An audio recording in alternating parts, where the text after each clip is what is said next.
Extreme tourism takes a bad turn in Chernobyl Diaries. Extreme tourism.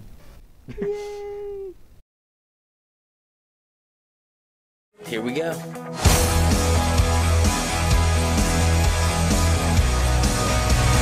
So, I know I said we're going to Moscow. Yeah. You guys ever heard of Chernobyl? Yeah. That's where the nuclear disaster happened. Yes. Have you heard of extreme tourism? You're incredible. Who's coming with Paul to Chernobyl? Chernobyl.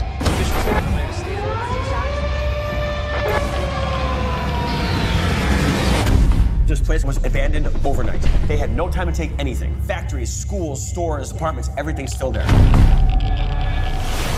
There is Pripyat, home to the workers and families of Chernobyl. Reactor number 4, where the disaster happened. Is it safe? I have Geiger counted to let us know if the radiation levels are high. Tell me if you see something moving in water.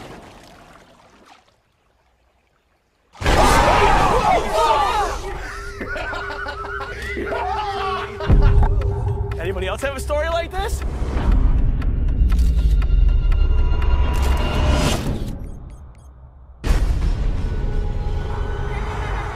We should go now. It's going to get dark soon. The wires have been destroyed. Контрольная точка Pripyat. Где вас носит? Yeah, you hear that? It sounds like a baby. Are you sure we're out here alone? Oh my God.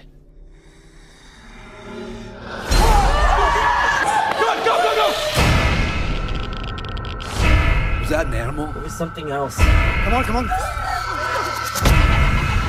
Where are we going? Come on! We need to find them. If we go back here, Oh, no, it's not. we probably can tell. We have to go back. No, we have to go. My God, no, we have to go. Hello?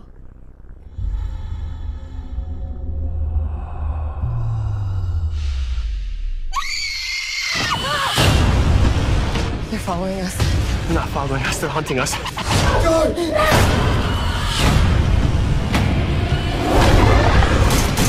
got him. I'm not leaving without my brother! Please help us!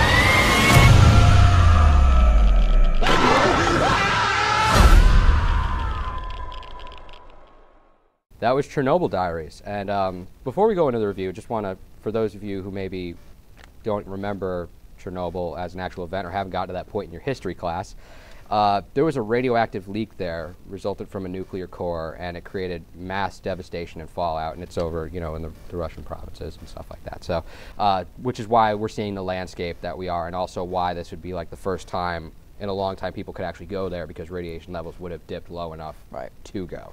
Right. So given that note, you can kind of see where the setup is coming from, for those of you who aren't aware. And for those of you like me who recognize what's going on, this is very much like The Hills Have Eyes, where you had people going in that were tourists. But with Russians. Well, people going in to a former fallout area, and there's like mutant people living there. And that's what this seems like, but with shaky camera, found footage, and then Chernobyl. You're not selling me on my trip to the Bikini Islands this year. But anyway, the film is directed by Bradley Parker, who's done visual effects for movies like Fight Club and Triple X, but this is his first directorial debut. See, that doesn't scare me, because when you mentioned the two movies before we even started shooting, those are two visually effect-laden movies. So they actually played a major role, and with something that's kind of like a sci-fi horror, more on the horror side, this is going to be something that we're going to expect to see, a lot of psychological stuff and gore. So visual effects is going to be most of the plot. Yeah, but I don't know. Unfortunately, though, if he relies solely on that, then we're going to see poor performances. So I can see why you're on the fence. I mean, granted, it comes from, what's his name? Oren I believe Pelly is pretty Pelly, yeah. But the writer-director of the Paranormal Activity movie. Yeah, the $16,000 Wunderkind who bought a camera, put two people in a house, and made a... Yeah, he's one of the writers on this movie, and he's producing it, so... You know. All I got to say is he scared Steven Spielberg into not finishing a movie. That's all I'm saying. But just briefly on the cast. The only person I recognize in the whole cast is Jesse McCartney. And that's not even saying anything. No. Everyone else, I don't even know who they Well, are. that's typical of horror movies because Yeah, I but mean, it was- you I have a nothing expected- cast, and like the villains are who really played up. You don't need stars. I know, but I thought there'd be more people, even like lower ranked Notable, actors like yeah. Jesse McCartney that I would recognize. Well, the only horror movie that I've ever seen them do that with, even like where they picked kind of real actors who were even on the lower end, was like Scream, and that was because Yeah. they were doing a parody, and so they needed to kind of bring it Right. to that level. In this one, it seems like we're just looking at Yeah. body counts again. Yeah, so basically the only reason to go see this is if you want something like The Hills Have Eyes or some this new is like the horror complete. hashing. This is like the complete opposite. Yeah.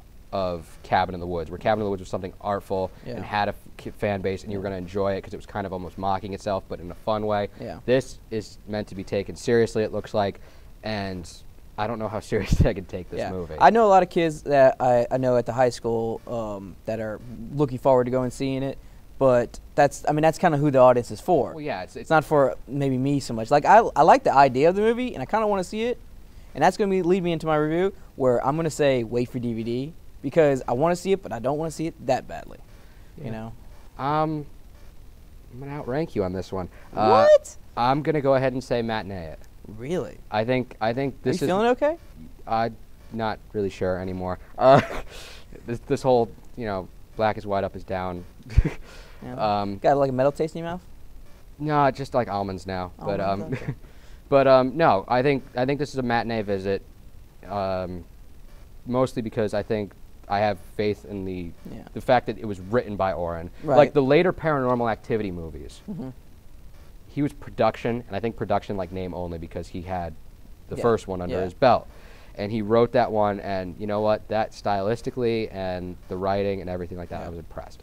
So the fact that he's returning to that side of the movie, I want to give it a go and see what it's going to look like. I want to give him his chance because the iterations of Paranormal Activity, for whatever they were worth, they weren't that great. But first Paranormal Activity, one of the best movie-going experience I've had in the last decade. I saw it with a theater full of teenagers, and it was really fun to see those reactions. And you don't think you're scared until you get home and it's 1 o'clock in the morning. Yeah. And then it started Yeah. messing with you. So Yeah. I'm hoping to see something like that come from this movie as well. So I'm going to go ahead and say matinee. Matinee, and I'm waiting for DVD.